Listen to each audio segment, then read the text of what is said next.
Tengo que limpiar, pues. Sí.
Buenas tardes, en un momento iniciamos.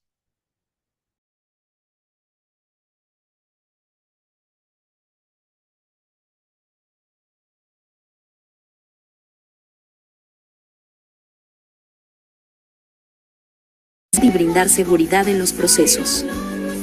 El equipo del Consejo Colegio Sonorense de Enfermeras. se consolida a la enfermería en el estado de Sonora, así como a nivel nacional e internacional.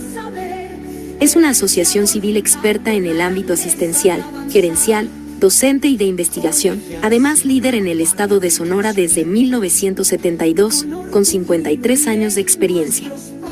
Trabaja con ideales del Consejo Internacional de Enfermería. De la mano con la Federación Mexicana de Colegios de Enfermería.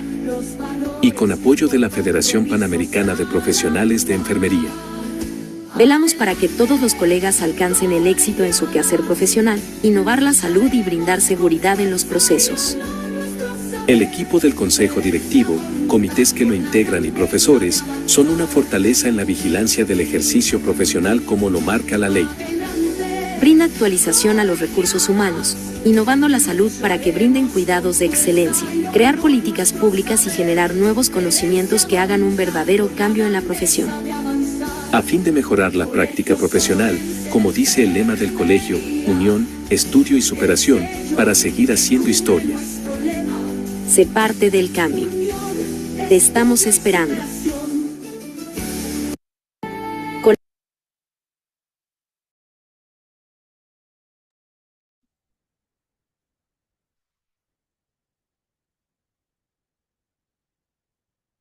Buenas tardes, bienvenidos y bienvenidas todos y todas a una reunión más, a una sesión académica del Colegio Sonorense de Enfermeros. Hoy tenemos el gusto y el placer de recibir nuevamente con nosotros al maestro Carlos Iván Morales Bárcenas. Me permito, maestro, a dar lectura a una breve reseña para su presentación. Pues el maestro Carlos Iván Morales Bárcenas es licenciado en enfermería por la FENUAC, especialista en cuidados intensivos por la UNAM Iztacala, especialista en administración y gestión en los servicios de enfermería. Cuenta con diplomado en modelo de la gestión de la calidad en salud, con diplomado en modelo único de la evaluación de la calidad. Cuenta con certificación en soporte vital avanzado de ACLS por la AJA. Laboró como docente en la Facultad de Enfermería del campus CU de la UAC y en la terapia intensiva del HGR2, el Marqués IMSS de Querétaro como enfermero especialista. Es profesor titular en el Colegio de Medicina Crítica del Estado de Querétaro, de la Comesec, ¿sí? Y pues damos la bienvenida, maestro. Muchas gracias por atender nuestra invitación nuevamente y por el apoyo hacia nuestro colegio. De verdad que es un placer y un honor para nosotros tenerlo aquí nuevamente. Pues le cedo la palabra para que nos dé inicio a su tema pues ya, usted si gusta darle darle el tema a todo nuestro público que se están incorporando poco a poco. Igual, pues si gusta iniciar, maestro, y ahorita se van a ir integrando conforme vayan llegando, ahí vemos, aquí estaremos pendientes para cualquier situación, aquí estamos atentos. Muchas Gracias y gracias, bienvenido. maestra. Muchísimas gracias, maestra. Me voy a permitir compartir.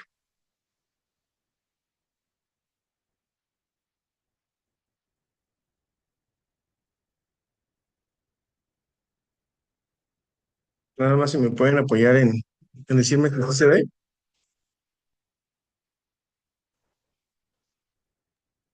Sí se ve, nada más que no Ok. se ve la pantalla completa. Ahorita lo pongo completo. Muchas gracias. Listo, pues, bueno, primero que nada, quiero agradecer aquí al Colegio Sonorense por otra vez la invitación y a la maestra Steffi y a la doctora Karina por esta gran invitación para venirles a impartir un tema que es de mucha relevancia, en el cual se llama actualización en las intervenciones de enfermería en el manejo del paciente crítico. Este tema es un tema que yo creo que va aproximadamente unos 3 años. Ha habido muchos cambios en todas las intervenciones que hacemos nosotros como enfermeros dentro de todas las áreas del hospital. Paciente crítico, pues sí podemos hablarlo dentro de un área dentro de una UCI, pero también podemos tener pacientes críticos en urgencias, en medicina interna, cirugía general, incluso en quirófano, ¿no? Entonces, espero que les haya de su agrado este tema. Y bueno, vamos a comenzar. Antes de entrar de lleno a lo que es las intervenciones actualizadas, quise permitirme poner este pequeño collage en el cual lo que podemos observar aquí es toda la transformación que hemos tenido en la parte de enfermería. Si ustedes se dan cuenta, todos desde que empezamos a estudiar nos han dicho, ¿no? Que enfermería anteriormente se basaba solamente en la parte del empirismo, ¿no? En el cual hacíamos intervenciones de enfermería, pero a veces sin sustento, digamos, científico. Obviamente, a lo largo de los años ha ido evolucionando esta parte, ¿no? Que hoy en día es lo que tenemos. La enfermería y que tiene grandes pilares, ¿no? Como asistencial, la enfermería dentro de docencia, de investigación, en cuestiones políticas. Y bueno, y todo esto, todas las intervenciones que vamos a hacer nosotros como enfermeros tienen que ir siempre basadas en evidencia. ¿Sale? Que hoy en día, dentro del empoderamiento y dentro de toda esta profesionalización que hemos tenido y este alcance que tenemos nosotros como profesionales de enfermería, nos rige, ¿no? Que es la enfermería basada en evidencia. Anteriormente, todos los cuidados, digo, incluso todavía en algunos institutos, se sigue llevando, perdón, las intervenciones de acuerdo a experiencia. ¿Qué quiere decir experiencia? Quiere decir que a lo mejor una enfermera, un enfermero que ya lleva muchos años dentro de un servicio, es el que a lo mejor capacitaba a enfermería o el que ponía, digamos, como las reglas, ¿no? Por así decirlo. Pero hoy en día debemos de saber que la experiencia, pues no lo es todo, ¿no? Digo, sí, nos ayuda en la parte a lo mejor de tener habilidad en ciertas situaciones, pero todo tiene que estar regido basada en evidencia científica. ¿Sale? Saber nosotros identificar artículos actuales en el cual nos van diciendo qué cambios hay dentro de nuestras intervenciones como enfermeros o enfermeras, ya que año con año, mes con mes, siguen saliendo muchas actualizaciones y que debemos nosotros precisamente tomarlas para hacer ese cambio con la finalidad de mejorar la atención en los pacientes. Y bueno, vamos a hablar rápidamente de algo muy breve de la enfermería basada en evidencia y pasamos ahora sí a las actualizaciones en ciertas intervenciones en el paciente crítico. Y bueno, todos sabemos, nosotros como profesionales de enfermería, que realmente la atención o el cuidado es nuestra esencia, ¿no? Nosotros como profesionales de enfermería es lo que hacemos todos los días dentro de un hospital, hablando de en los tres niveles de atención, ¿no? En este caso, hablando de un hospital, es nuestra esencia. Nuestra esencia es siempre estar atendiendo a todos nuestros pacientes y hoy en día también sabemos que también la atención va centrada al familiar, ¿no? Entonces nosotros como profesionales de enfermería tenemos que tener esa evidencia actualizada, lo que ya les había mencionado, todo lo que es la EVE, que es la enfermería basada en evidencia, y estar evitando esa práctica tradicional o experiencial, que es lo que les decía, que anteriormente, y que incluso les digo, todavía actualmente se sigue llevando, ¿no? La mejor el enfermero que lleva muchos años, enfermera que lleva muchos años, es la que nos dice que es cómo se debe de hacer, pero a veces esas intervenciones pueden poner en riesgo la salud de los pacientes, ¿sale? ¿Por qué? Porque ahorita que veamos estas actualizaciones que han salido dentro de estos años, alrededor del 2021 hasta ahorita, es lo que debemos de hacer.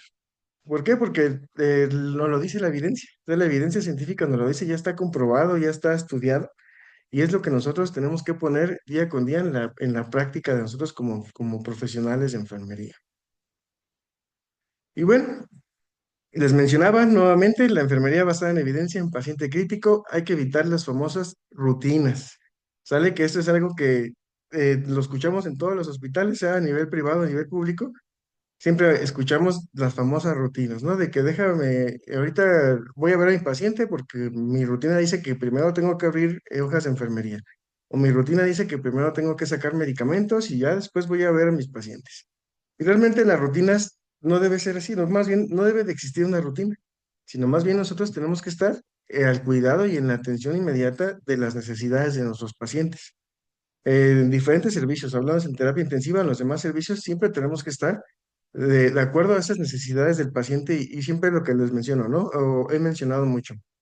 Hay que hacer un triage desde que llegamos al servicio. El triage consiste solamente en ver, mejor tenemos 10 pacientes, 6 pacientes, 2 pacientes, ver qué paciente es el que es más complicado. ¿Por qué? Porque es el paciente que obviamente va a necesitar más de nuestro tiempo. ¿Para qué? Para empezar nosotros a decidir o a organizar o administrar nuestro tiempo de atención durante todo nuestro turno. Y bien, en nosotros el aplicar la enfermería basada en evidencia va a tener buenas ventajas para la seguridad y calidad del paciente.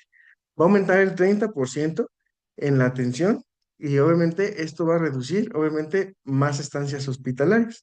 ¿Por qué? Porque si nosotros a veces por cuestiones, no sé, por apurarnos en hacer alguna intervención o algo, a veces no la hacemos de calidad o a veces ni siquiera con ese fundamento científico. ¿Y qué es lo que pasa? El paciente obviamente se empieza a complicar y a lo mejor de que ingresó para estar 2 días, 3 días en el hospital, a veces se alarga hasta meses.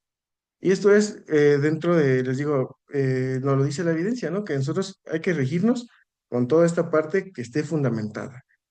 Y bueno, al aplicar la enfermería basada en evidencia, pues vamos a tener menos complicaciones relacionadas con el cuidado y la enfermería basada en evidencia va a reducir eventos adversos, mejora la prevención de infecciones y optimiza las intervenciones terapéuticas. ¿Sale? Entonces, ahorita vamos a conocer cuáles son esas intervenciones. Y bien, dentro de esas actualizaciones, ya les mencionaba, es más o menos es un análisis sistemático del 2021 hasta hoy en día.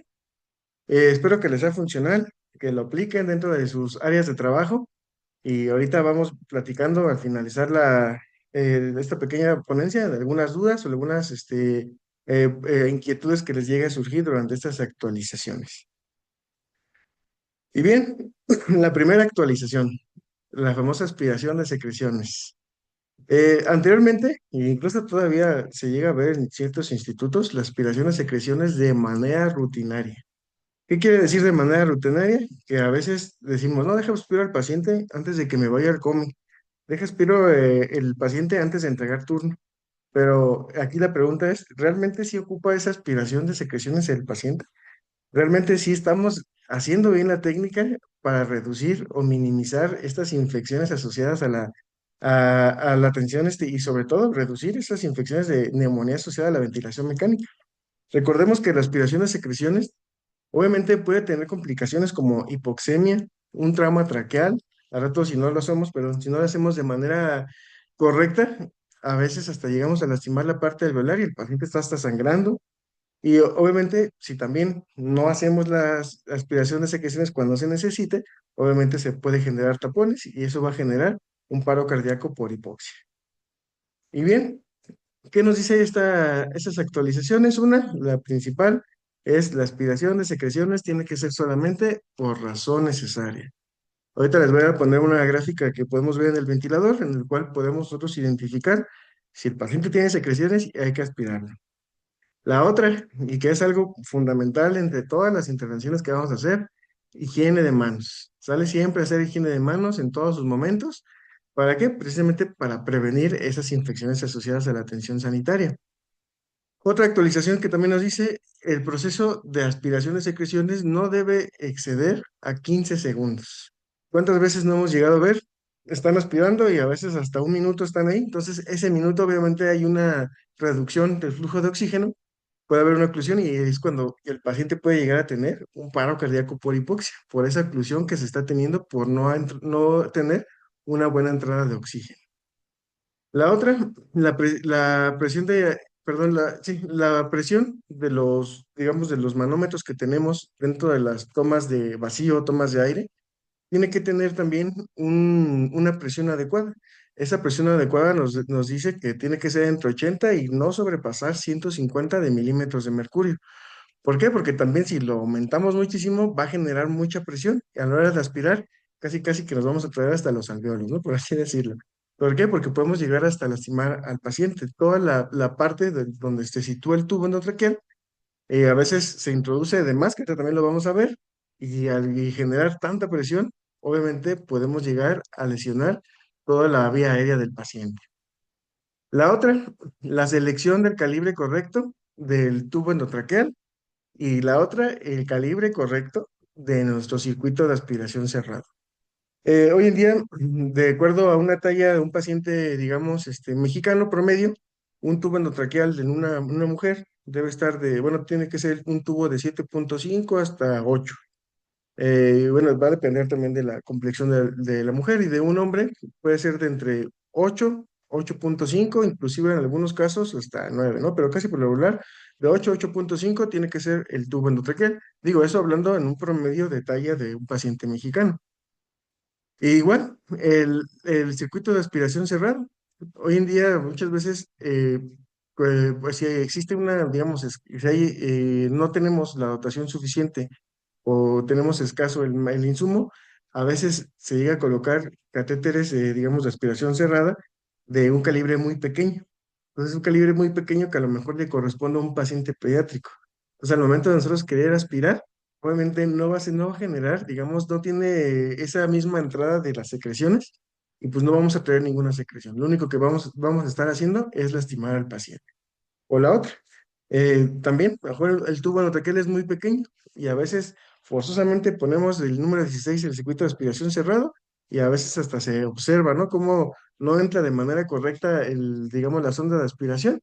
Igual, eso estamos ocasionando oclusión y ni siquiera le vamos a extra aspirar las secreciones y solamente vamos a estar lastimando al paciente.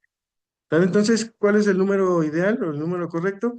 De un tubo 7.5 a un tubo, digamos, perdón, de 7 a 7.5, se recomienda que sea un circuito de aspiración cerrado del número 14. Y de un tubo del 8 para arriba, sí se recomienda que sea una cánula de aspiración del 16, del número 16. Y bueno, otra parte que también es importante, la esterilidad a la hora de aspirar secreciones. Recordemos que es un método invasivo en el cual si no tenemos a veces esa esterilidad o ese circuito cerrado que se tiene que tener, al rato pues ya estamos ahí regalando al paciente entrada de bacterias y va a generar la neumonía asociada a la ventilación.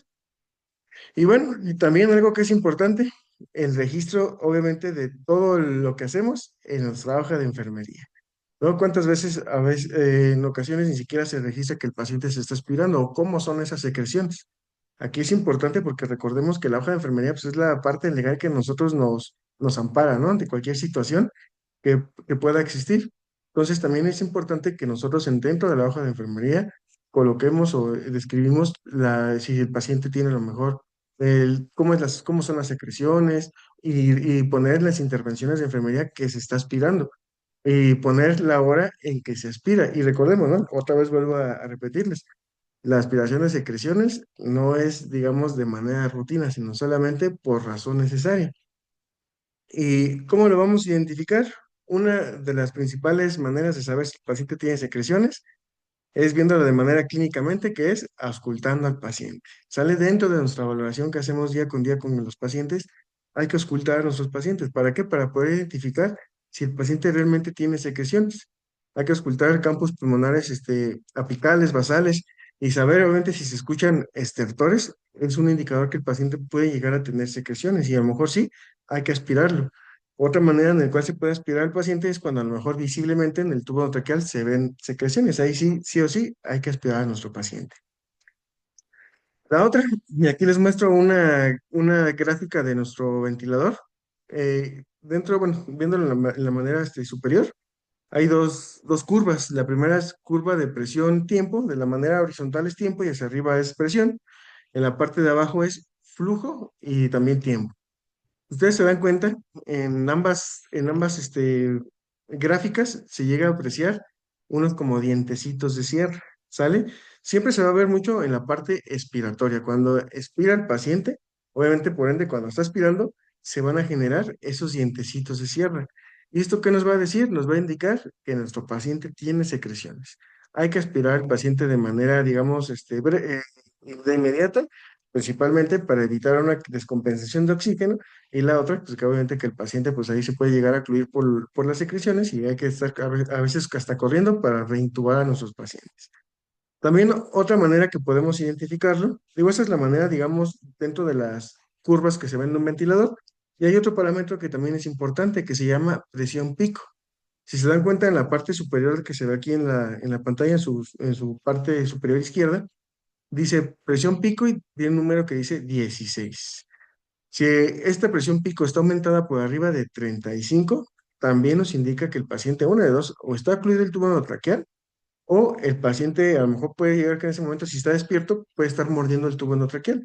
Pero si el paciente está a lo mejor sedado, por así decirlo, y no tiene ninguna respuesta, y está aumentando esa presión pico, nos puede dar un índice o un indicador de que se está ocluyendo el tubo endotraqueal. Y aquí es algo muy importante, porque si sube demasiado la presión pico, quiere decir que tiene los famosos tapones asesinos. Tiene un gran tapón el tubo endotraqueal, en el cual no está permitiendo esa entrada de oxígeno de manera correcta. Entonces aquí a veces hasta podemos llegar nosotros a tener que reintubar al paciente.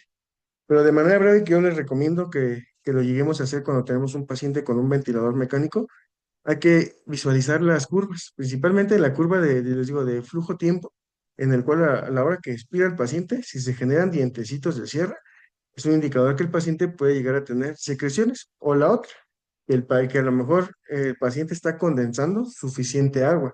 Pero recordemos también, hay que digamos, irrigar o sacar esa agua de ese circuito del ventilador, ya que si no, esa agua pues, se considera contaminada y se va generando ahí una proliferación de bacterias.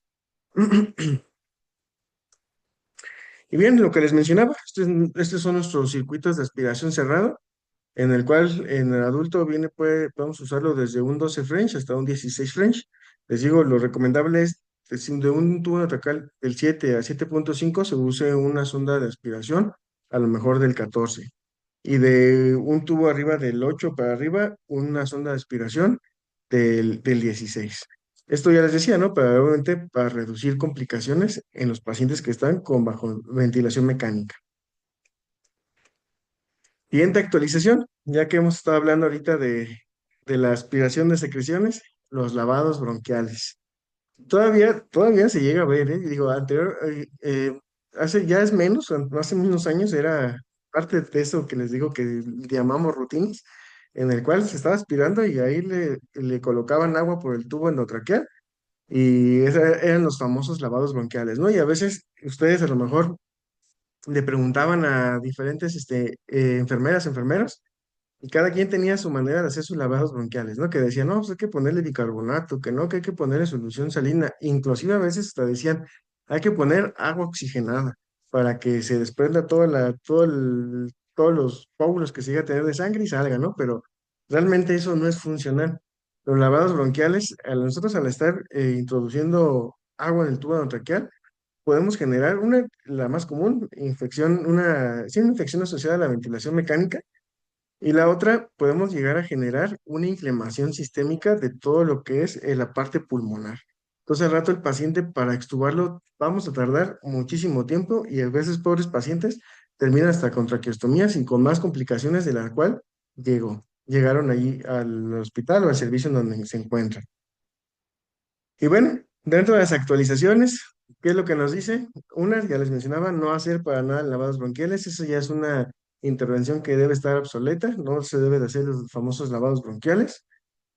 Otra nos decía, incrementa las IAs de neumonía asociada a la ventilación mecánica. Obviamente esto va a hacer que también incremente la estancia hospitalaria del paciente y va a incrementar la mortalidad en nuestros pacientes.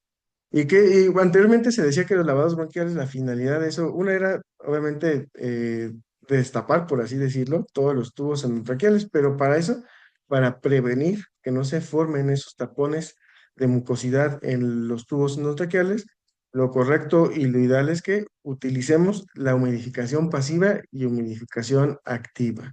Sale el uso de las cascadas, que es la humidificación activa que se encuentran o se deben de encontrar en nuestros ventiladores. Si no tenemos una humidificación activa, podemos utilizar una humidificación pasiva, las famosas narices artificiales, en el cual estos por cambios de temperatura van a generar humedad. Y el paciente, obviamente que el paciente cuando está inspirando, ese oxígeno va a entrar húmedo. Eso va a generar una que no se tapen los tubos endotraqueales y la otra sea una manera más, digamos, de que se fluidifiquen todas las secreciones y al momento de ahora sí de aspirar, podemos extraer esas secreciones. El siguiente también, a lo mejor intervención que hemos llegado a hacer y que también es un gran dilema dentro de los hospitales, porque inclusive dentro de las, ¿cómo se llaman? Bueno, hay unos paquetes de prevención de infecciones asociadas a la atención sanitaria, nos dice ahí hasta en ese paquete, ¿no? En esa cédula, nos dice hacer la higiene oral con clorexidina. Sale en el cual todavía se sigue utilizando esta parte de la higiene oral con clorexidina como prevención de las neumonías, de la neumonía asociada a la ventilación. Pero realmente la clorexidina no tiene como tal un buen, digamos, digamos, una buena función en los pacientes. Al contrario, se llegan a complicar. Una, se va a complicar en las lesiones orales. Obviamente la clorexidina reseca mucho la cavidad oral.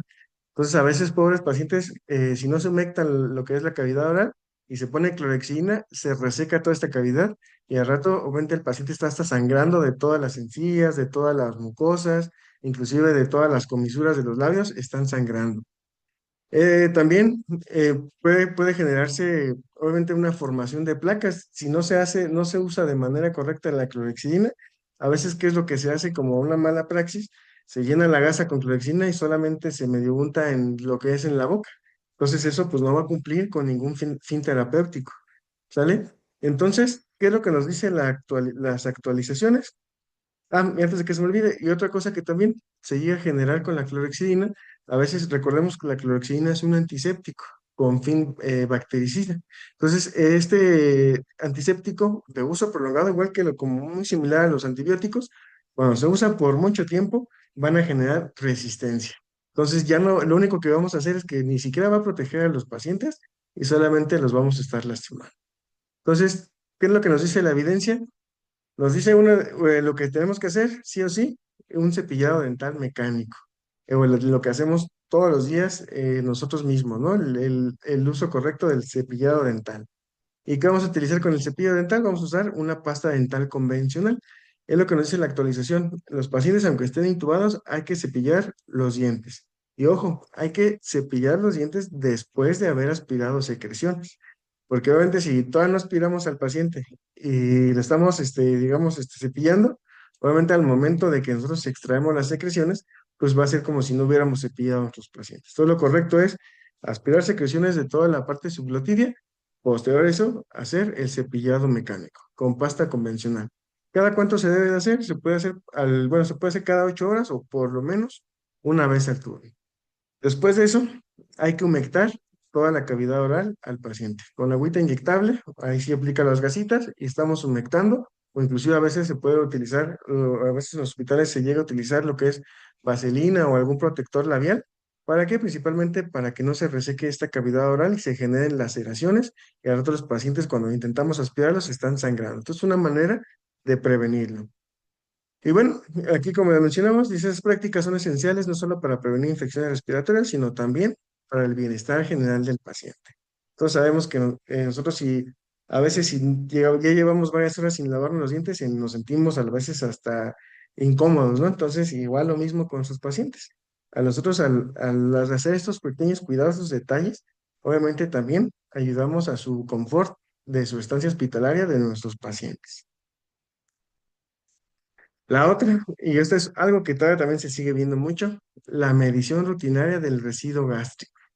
Sale aquí en qué consiste esta medición rutinaria del residuo gástrico. A veces hasta nos lo indican los médicos, ¿no? Que poner dieta enteral por sonda orogástrica o nosogástrica con previa, como dice, medición de residuo gástrico, ¿no? Entonces consiste solamente en introducir una jeringa y a veces estamos aspirando para ver si el paciente no tiene residuo y demás. Pero esto no es funcional. ¿Por qué no es funcional? Porque a veces ni siquiera le damos la oportunidad a que el paciente empiece, digamos, a digerir de manera correcta la comida. Y a veces lo único que estamos haciendo al momento de estar aspirando esto, estamos quitándole aporte calórico al paciente.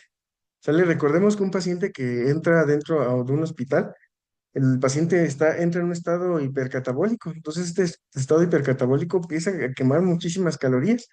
Y obviamente los pacientes en estado crítico, los que se encuentran en terapias intensivas, pues también hasta a veces se desnutren de más y baja la masa muscular. Entonces, el tener mucho tiempo en ayuno a un paciente, obviamente complica o llega a complicar esta parte de la nutrición, digamos, de la nutrición adecuada en nuestros pacientes. Obviamente sí va a haber condiciones que a lo mejor un paciente que a lo mejor tiene una cirugía de abdomen, a lo mejor o de estómago, pues obviamente no va a poder comer en ese momento una dieta enteral, pero sí podemos iniciarle una dieta parenteral. En este caso, lo que sí se recomienda es no hacer de manera rutinaria. Si el paciente tiene una sonda nasogástrica u orogástrica, no hay que hacer de manera rutinaria esa medición de residuo gástrico. ¿Y qué nos dice nuestra evidencia? Nos dice, uno, principalmente es iniciar la nutrición enteral o artificial de manera temprana. Recordemos que el paciente, una vez que se solucione ese estado agudo en el cual ingresó el paciente al hospital, hay que darle de comer al paciente. ¿Sale? ¿Por qué? Porque les decía, pierde calorías y pierde ese aporte calórico y nutricional.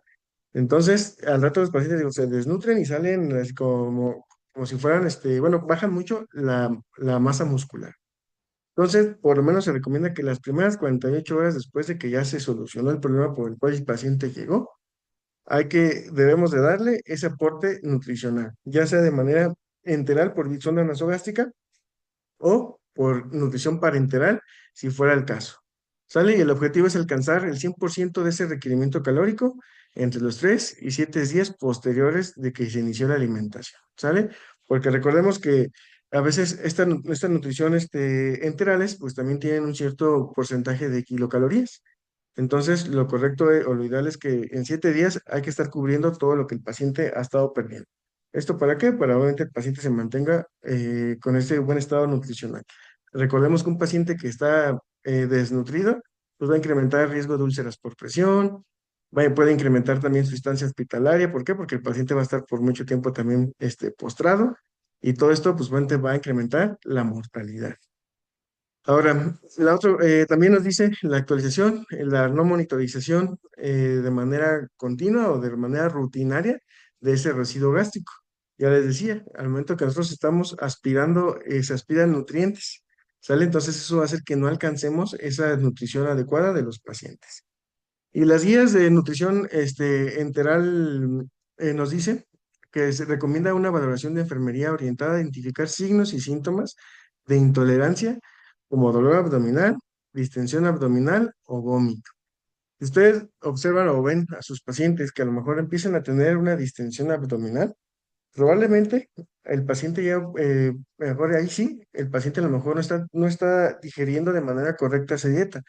A lo mejor ahí si el paciente está distendido o si se observa, bueno, si el paciente nos dice que tiene dolor abdominal o si nosotros vemos que a lo mejor puede llegar a tener a lo mejor ese cólico abdominal, probablemente ahí el paciente sí se tiene que hacer esa medición de residuo gástrico. Ahí sí. ¿Por qué? Porque ya tenemos datos o signos y síntomas en el cual nos está indicando que está pasando algo en el paciente. Entonces ahí sí hay que nosotros hacer la medición del residuo gástrico. pero no hacerlo de manera rutinaria. ¿Por qué? Porque les digo, todavía en los hospitales públicos se llega a ver mucho que antes de pasar la dieta enteral están aspirando este residuo, ¿sale? Y la otra, también que es importante es cuando se está administrando estas dietas enterales, por lo menos pasarlas en 3 horas. ¿Por qué? Porque estas dietas tienen alto de régimen calórico y a veces si se pasa de manera, digamos, en bolo o rápido, obviamente esto le va a generar al paciente, ahí sí le va a generar cólico abdominal o le puede llegar a generar vómito, ¿sale? O a su vez también diarrea, ¿sale? Entonces lo correcto la idea es que cuando estemos pasando las dietas enterales, por lo menos en 3 horas estarlas administrando.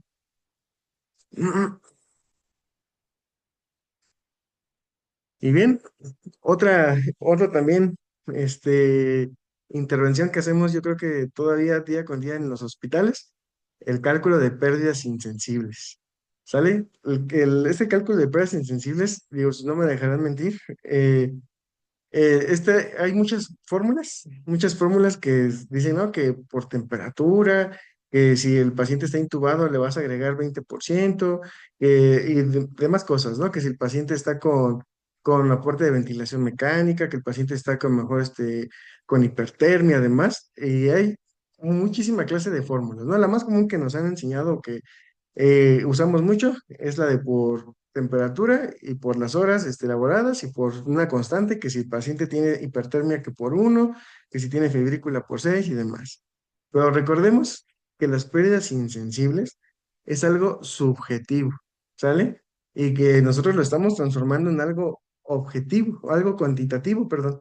Y recordemos que es algo subjetivo. ¿Por qué? Porque no se cuantifica de manera exacta si realmente el paciente está teniendo, digamos, esa pérdida de líquidos, ¿no? Si el paciente tiene hipertermia, lo estamos cuantificando de manera exacta si realmente está perdiendo eso que nos está arrojando nuestra formulita que hacemos. Entonces, las pérdidas insensibles es algo subjetivo, ¿sale? Entonces, hoy en día, digo, todavía se sigue haciendo la medición de pérdidas insensibles. Lo ideal es que ya no se siga haciendo el cálculo de esas pérdidas insensibles porque no son funcionales. Y bueno, vamos a ver qué dice la actualización. Y bueno, como aquí se les mencionaba, ya no son funcional cálculo de pérdidas insensibles, ya que va a afectar balance de líquidos. Y recordemos, un balance de líquidos positivo mayor a 700 mililitros va a incrementar la tasa de mortalidad. ¿Sale por qué? Porque el paciente empieza a generar una sobrecarga hídrica. ¿Sale? Entonces, las pérdidas insensibles no son funcionales. ¿Qué es lo que se recomienda? Bueno, en algunos hospitales ya los médicos, bueno, al menos dentro de terapias intensivas, a veces ya dentro de sus indicaciones ponen control de líquidos y en paréntesis ponen sin cálculo de pérdidas insensibles. Sale esto con la finalidad de hacer un balance de líquidos un poquito más exacto. Sale para evitar esas sobrecargas hídricas en los pacientes. ¿Sale? Entonces, ¿qué se recomienda? Un balance hídrico, ya les decía, sin pérdidas insensibles. La otra, vigilar la sobrecarga hídrica. ¿Cómo la vamos a vigilar?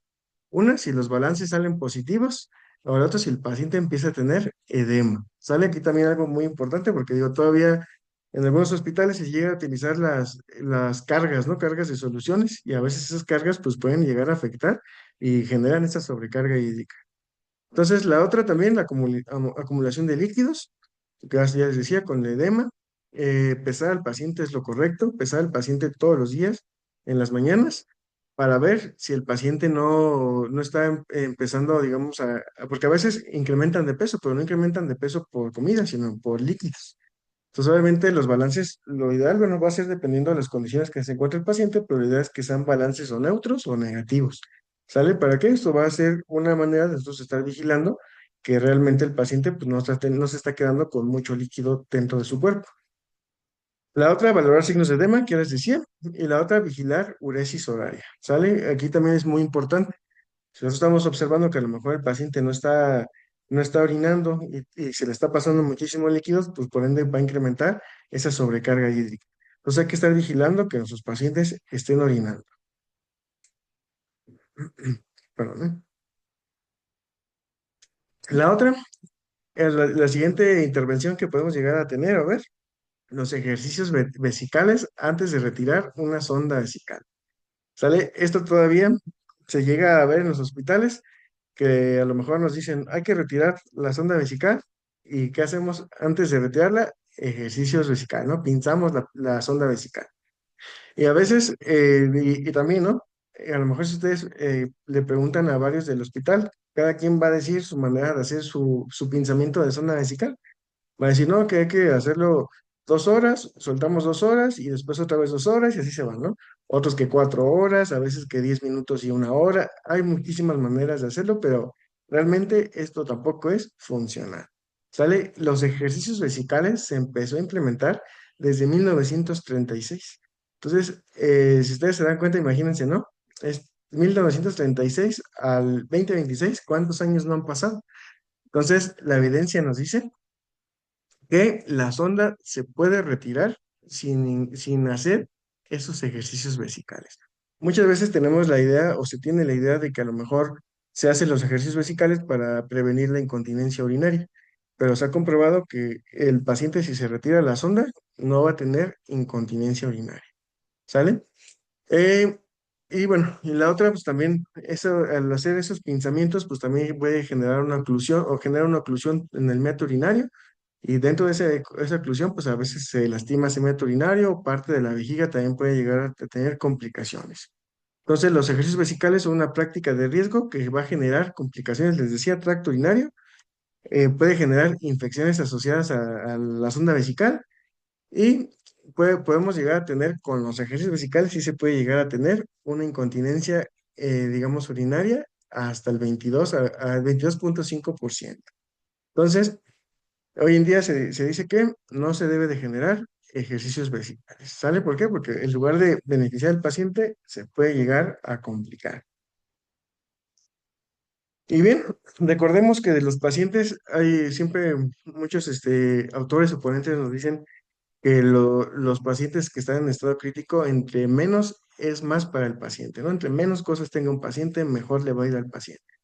Entonces, una vez que el paciente a lo mejor ya se arregló la condición y ya el paciente a lo mejor tiene las condiciones de que él pueda mencionarnos que quiere ir al baño, hay que retirar sonda vesical. ¿Sale? ¿Por qué? Porque recordemos que también las sondas vesicales, si no se tiene el cuidado correcto, pues también el rato, por ahí es una entrada de ingreso de microorganismos, en el cual el paciente, pues obviamente también esto va a hacer que se incremente su estancia hospitalaria.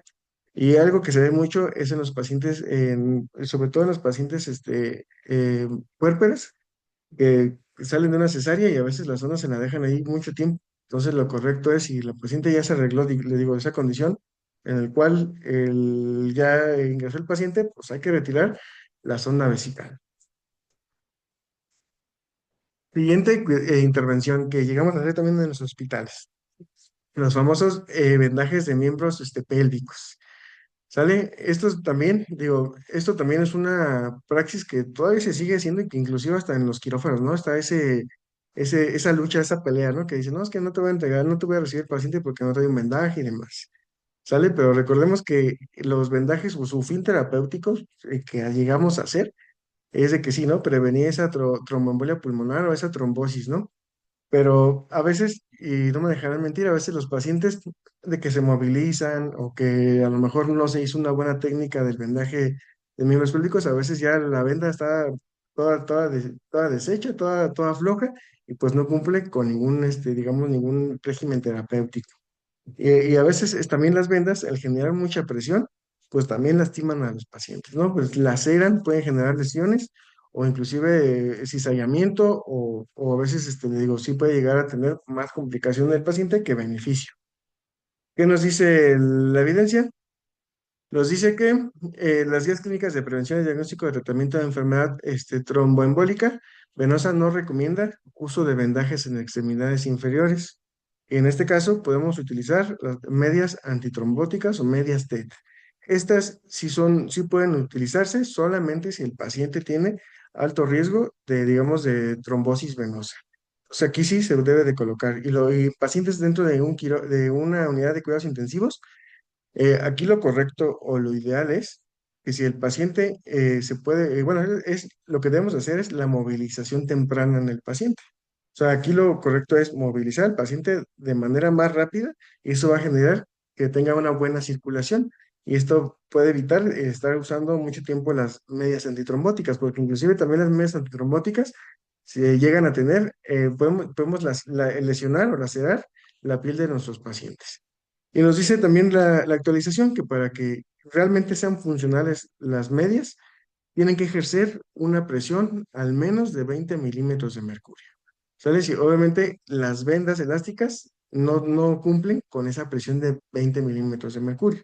¿Sale? La que llega o que llega a tener o puede llegar a tener esos 20 milímetros de mercurio son las medias antitrombóticas. La otra les decía, movilizar medias TED con la finalizar de no lacerar la piel. Y la otra es un paciente que ya está extubado o inclusive intubado. Hay que estar movilizando al paciente. La movilización temprana es ideal en los pacientes para prevenir problemas de trombosis o tromboembolias. El otro, si es un paciente que a lo mejor ya está postrado y que a lo mejor sí, por las condiciones que tiene, no se puede estar movilizando, aquí sí, el uso de terapias farmacológicas, el principal es, bueno, si existe alto riesgo de generar esta manera de trombosis, ¿no? Entonces, ¿qué medicamento es el de elección que se llega a recomendar? El noxopalina, 40 o dependiendo del peso del paciente, cada 24 horas. ¿Esto para qué? Les digo, para ayudar a la circulación y prevenir o reducir el riesgo de trombosis. Siguiente intervención que llegamos a hacer, el uso de las llaves de 3 vías, ¿no? En las terapias de infusión. Estas llaves de 3 vías, digo, todavía muchos hospitales se siguen utilizando, pero también no tienen buen sustento científico y al contrario se ha comprobado que las llaves de 3 vías es una entrada a microorganismos. ¿Por qué? Si ustedes se dan cuenta cuando se quitan los taponcitos, como se ven aquí los taponcitos blancos, la entrada es como si fuera, bueno, se le llama entrada hembra, en el cual cuando nosotros hacemos asepsia, no se hace asepsia, perdón, de manera correcta, y esto va a hacer, obviamente, que se queden ahí microorganismos, y a la hora de pasar medicamentos o a la hora de que se lleve estas terapias de infusión, pues obviamente esos microorganismos van a correr hacia el torrente sanguíneo y se va a generar una infección asociada a catéteres, perdón.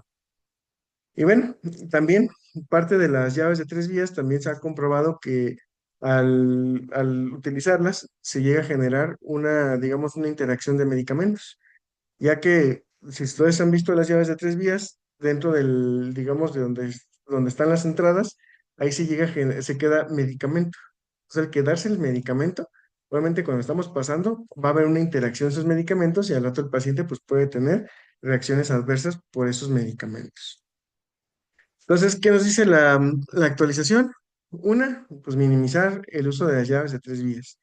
Digo, a lo mejor muchos me dirán, no, es que pues en mi instituto pues tenemos las llaves de 3 vías y no nos dan ningún otro insumo adecuado, ¿no? Lo correcto es, digo, lo correcto una es sí solicitarlo a uno de nuestros jefes, estarlo solicitando que pues a lo mejor decirle que las llaves no son muy buenas o que no tienen ningún beneficio en los pacientes y utilizar los famosos pulpitos, como lo ven aquí en la imagen, o los prolongadores, ¿no? Que son muy funcionales. ¿Por qué? Porque tienen un circuito cerrado en el cual a la hora de administrar medicamentos, obviamente nos ayuda a no se contamine tanto. Entonces digo, si tenemos los prolongadores, qué bueno, ¿no?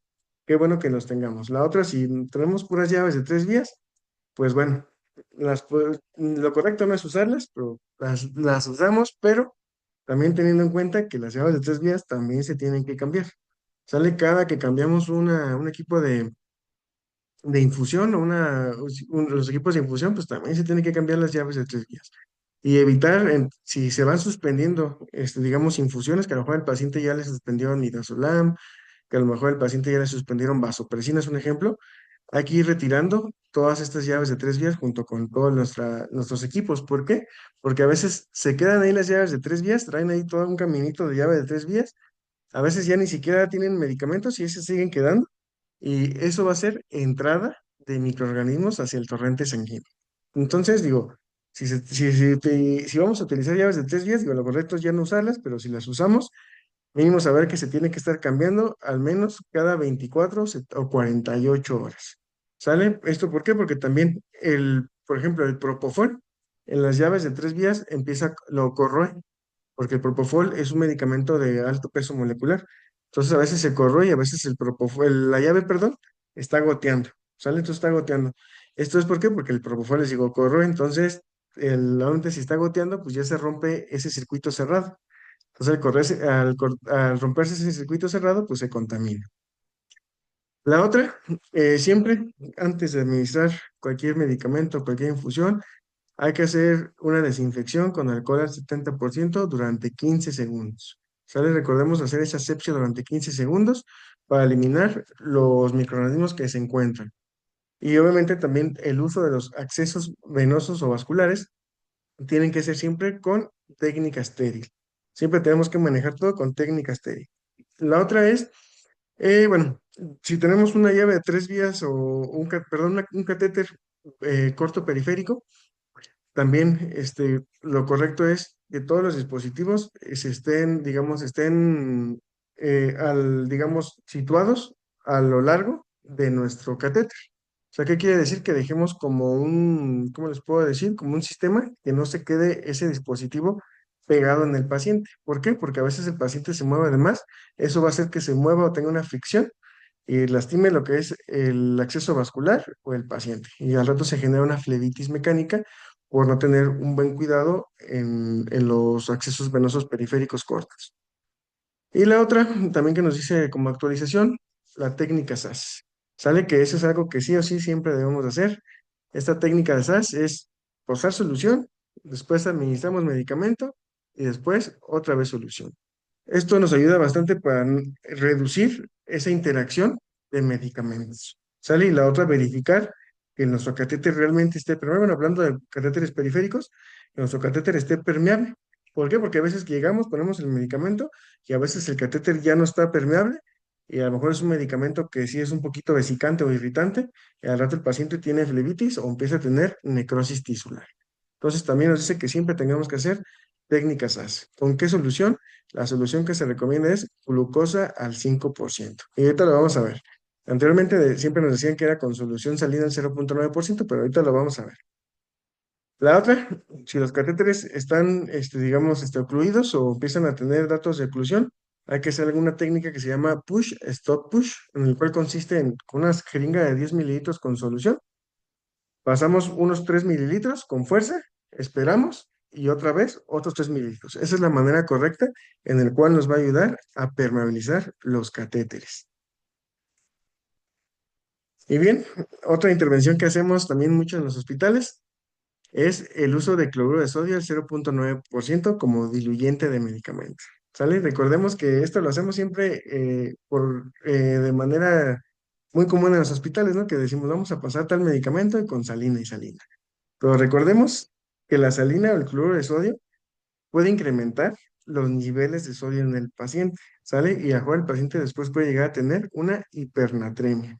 Y el paciente si tiene una hipercloremia, porque también estas soluciones tienen cloro, se asocia a que pueda llegar a tener una acidosis los pacientes, ¿sale? Entonces, lo correcto, lo ideal que nos dice la evidencia es minimizar el uso de solución salina al 0,9%. ¿Con qué solución se debe de diluir los medicamentos?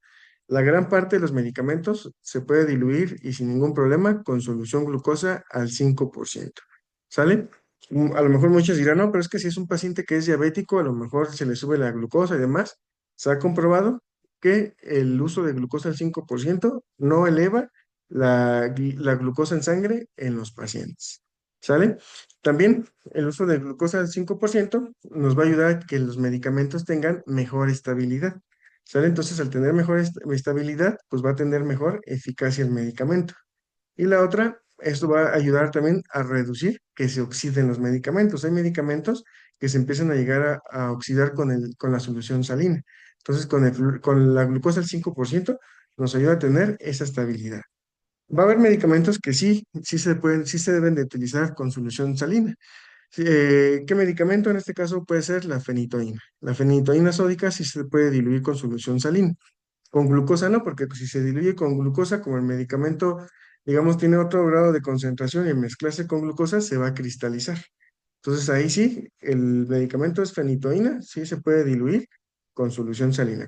Ahí es el único medicamento, bueno, puede haber otros, que no se debe diluir con salina, ¿no? Y la mayoría de medicamentos sí o sí se deben diluir con glucosa. Y aparte, recordemos que los medicamentos tienen una osmolaridad. Obviamente el medicamento, al diluirlo, lo que queremos hacer es reducir esa osmolaridad, ¿no? Para que el medicamento pues no pueda tener una flebitis el paciente. Entonces, se ha comprobado que la solución que es más estable y que, digamos, tiene menor osmolaridad es la glucosa al 5%. ¿Sale? Entonces tiene 277 de osmolaridad. Esto va a ayudar a que cuando se mezcle con el medicamento, pues no tenga alto porcentaje de osmolaridad y tenga flebitis los pacientes. De igual manera, también el que tiene bajas osmolaridades es el agua inyectable, pero recordemos que el agua inyectable, si se pasa por mucho tiempo por vía intravenosa, puede llegar a generar hemólisis. Entonces, lo correcto, lo ideal que se debe de utilizar es, para diluir medicamentos es glucosa al 5%. Y bien, siguiente intervención, ya para ahorita casi ir concluyendo, el uso de los borboteadores en oxigenoterapia de bajo flujo.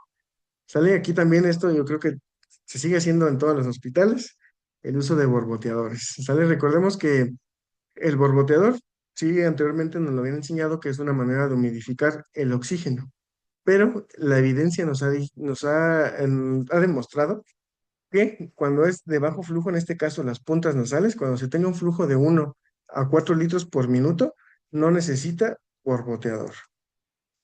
¿Qué dice la actualización? La actualización nos dice que no hay ningún beneficio clínico demostrado. ¿Por qué? Porque el uso de borboteadores con bajo flujo no va a mejorar la mucosa nasal.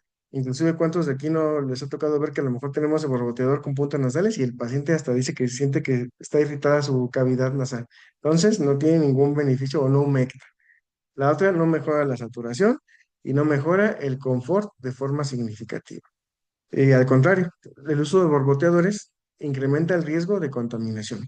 ¿Por qué? Porque hay veces que se queda el agua ahí por semanas, nunca se cambia, no se cambian los borboteadores, y esto ahí es una proliferación de bacterias. Al rato el paciente obviamente lo está inhalando y el paciente pues al rato puede llegar a tener algún tipo de bacteremia, ¿no? Entonces también la humedad natural del tracto respiratorio nos dice que la humedad en el aire ambiental y de la vía aérea compensa el déficit generado por el oxígeno a bajo flujo. Entonces un paciente con oxígeno directo digamos, a bajo flujo de 1 a 4 litros va a estar generando esa humedad y no necesita un borboteador. ¿En qué momento ya se utiliza un borboteador? Cuando ya empezamos a utilizar dispositivos de mediano hasta alto flujo. Entonces, ahí sí mejor mascarillas, a lo mejor con reservorio, además, ahí sí se puede utilizar el borboteador, pero recordemos que los borboteadores, igual que los dispositivos de vía aérea, no convencionales, perdón, se deben de cambiar cada 72 horas, ¿sale? Y los borboteadores cambiarlos y que se manden a desinfectar, o lo correcto es que a lo mejor tener un borboteador por paciente, ¿no? Pero si no, si se están rehusando, mandarse a desinfectar y estarlos cambiando cada 72 horas. Esto con el fin de prevenir, les digo, esa proliferación de bacterias. Y bien, siguiente intervención que llegamos a hacer también dentro de los hospitales, la famosa sujeción gentil o sujeción mecánica, ¿sale? En el cual a veces amarramos a nuestros pacientes y eso, pues, en lugar de tener un buen, digamos, que mejore, digamos, la estancia del paciente, al contrario, ¿no? Lo llega a complicar. ¿Por qué? Porque hay veces que ni siquiera se sujeta de manera correcta y a veces se laceran los pacientes, ¿no? Principalmente con los adultos mayores. Se llegan a lacerar y esto obviamente pues va a hacer lastimar a los pacientes. Y la otra, el tener un paciente sujeto o amarrado también va a incrementar delirio, ansiedad y va a estar más inquieto. A veces lo hacemos porque los pacientes están con delirium, que decimos, no, es que el paciente no, está bien alocado y demás, hay que amarrarlos. Entonces, lo correcto es no hacer estas sujeciones. ¿Qué es lo correcto? Ahorita lo vamos a ver. Una, no se debe de usar de forma rutinaria, ¿sale? Este debe ser el último recurso cuando exista un riesgo para el paciente o para el personal. A lo mejor en pacientes que a lo mejor sí tienen condiciones psiquiátricas, que a lo mejor son pacientes que a lo mejor sí pueden llegar a atentar con su vida o con la vida del personal que se encuentra en un hospital, a lo mejor ahí sí podemos nosotros sujetar al paciente. Pero si el paciente comienza a tener o empezamos a despertarlo de una pseudoanalgesia que llevó por mucho tiempo y que empieza con delirio, lo correcto es no sujetar a los pacientes. Para eso, lo correcto es hacer terapias no farmacológicas. ¿Sale? ¿En qué se basan esas terapias no farmacológicas? Una, en la vigilancia continua o acompañamiento. Una, aquí lo correcto es el familiar esté con su paciente. ¿Sale? He puesto a veces, muchas veces el ejemplo de que a lo mejor un paciente, ¿no? Que a lo mejor tuvo un TCS severo. Lo último que se va a acordar va a ser del accidente. ¿Sale? Lo único que se va a acordar. Pero obviamente, a lo mejor ya estuvo el paciente intubado, le hicieron cirugías, le hicieron demás cosas, y a lo mejor va a durar ahí hasta 7, 15 días, a lo mejor estuvo intubado. Obviamente, al momento de que el paciente empieza a despertar y empieza a escuchar ruidos o empieza digamos, a ver, digamos, que no es su entorno, esto va a ser o va a generarle agitación, inquietud, y obviamente esto va a hacer que obviamente el paciente pues va a querer a lo mejor, a veces extubar o va a ponerse un poquito inquieto. Lo correcto es que el familiar esté también ahí para que el familiar esté hablando con él. Al hablar con él, obviamente, pues va a escuchar esa voz que ya está acostumbrado y esto va a reducir esos niveles de ansiedad. La otra, la reorientación verbal y el manejo del delirium. ¿Qué quiere decir? Nosotros como profesionales de enfermería, a pesar de que un paciente esté bajo ventilación mecánica, debemos de hablar con ellos, debemos de explicarle eh, qué le estamos haciendo, debemos de orientarlo en tiempo, ¿no? Decirle que a lo mejor hoy es viernes, 13 de marzo, ahorita son las 8 de la noche, un ejemplo, 8 de la noche, y todo esto va a hacer que el paciente asocie el lugar y el tiempo, que va a decir, que hoy es de noche y así, ¿no? Entonces, todo esto, al explicarle, el paciente obviamente no va a sentir esa desconfianza o no va a generar esos estados de agitación. La otra, el control del dolor y ansiedad, ¿sale? Entonces también el dolor, y un paciente que está hospitalizado, si tiene dolor, obviamente se va a poner inquieto, va a estar ansioso. Entonces, lo correcto y lo ideal es que ningún paciente que está dentro de un hospital tenga dolor, puesto que está en un hospital.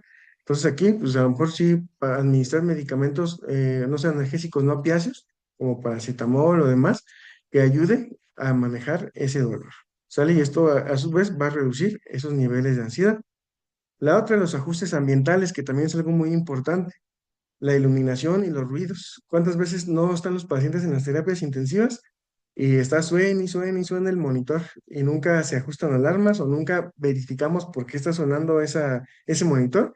Nada más estamos apague y apague alarmas, inclusive en bombas de infusión, en ventilador. Todo eso va a generar estado de ansiedad. Igual la luz. En la noche hay que apagarle las luces a los pacientes para que ellos se orienten a que cuando está la luz apagada es de noche, cuando está prendida obviamente es de día. ¿Por qué?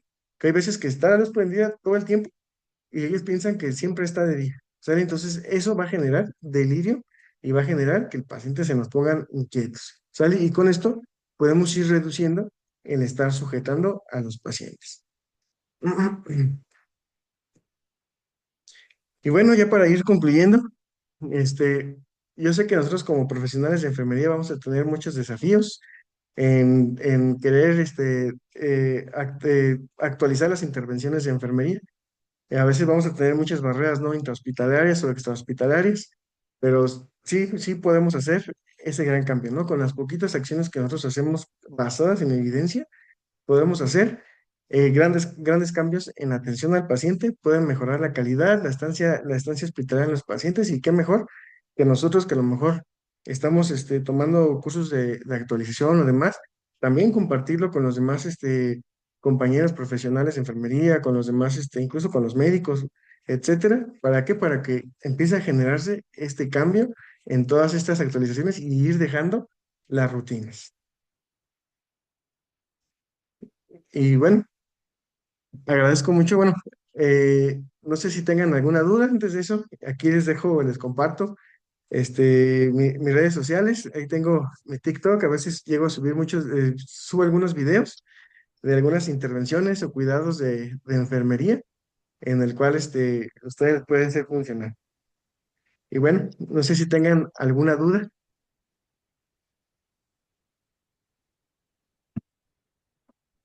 Si tienen alguna duda, si gustan habilitar sus micrófonos o pueden escribirlas en el chat. Qué interesante, maestro. La verdad que me deja muy sorprendida con este tema.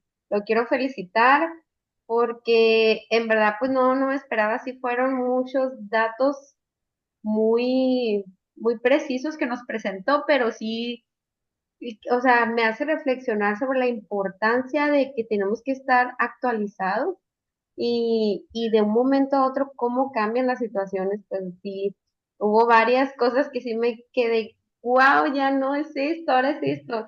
Por eso la importancia de estar actualizados. Y pues muchas gracias, ¿no?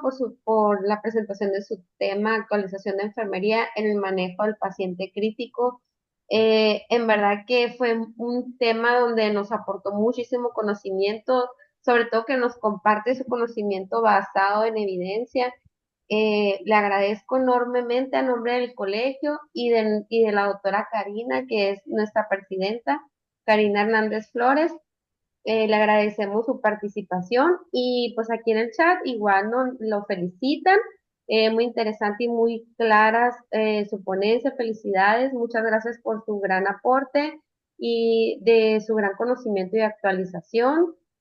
Y, y pues yo también le quiero felicitar, maestro. Muchas gracias. Muchísimas gracias, maestro. Y muchísimas gracias al colegio por la invitación. Esperemos seguirnos viendo por aquí. A usted, maestra, a usted muchas gracias.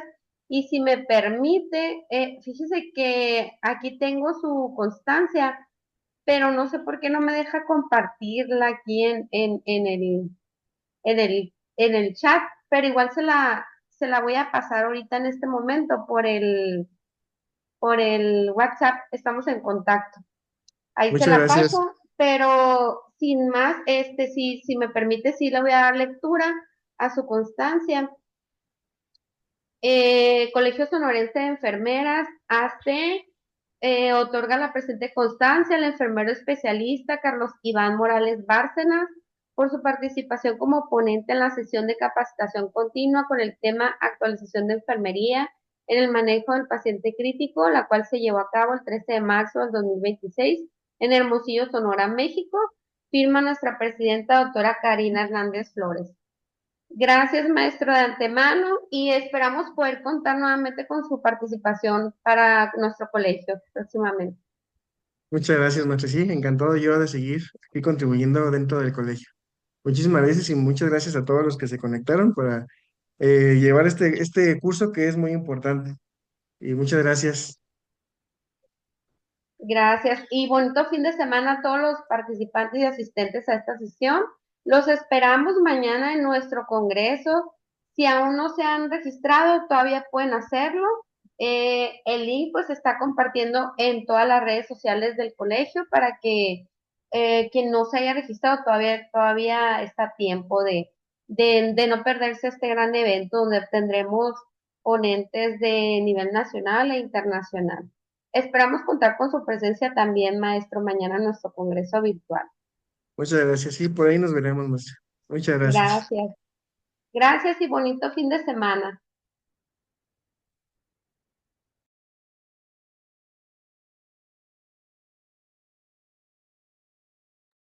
Quien no se registró, aquí está el link de registro para su asistencia para que se pueda otorgar su constancia.